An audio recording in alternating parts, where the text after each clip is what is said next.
ಸೊಸೆ ಯಾಕ ಮಾಡತಿ ಅಲ್ಲಿ ಸ್ವಲ್ಪ ಕೆಲಸಿತ್ತ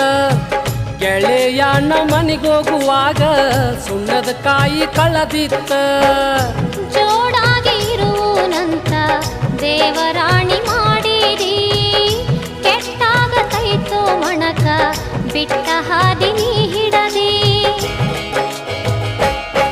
ಸೆಟಗೊಂಡಿ ಏನ ಗೆಳತಿ ನನ್ನ ಮಾರಿ ನೋಡಕ ಬರವಲ್ಲಿ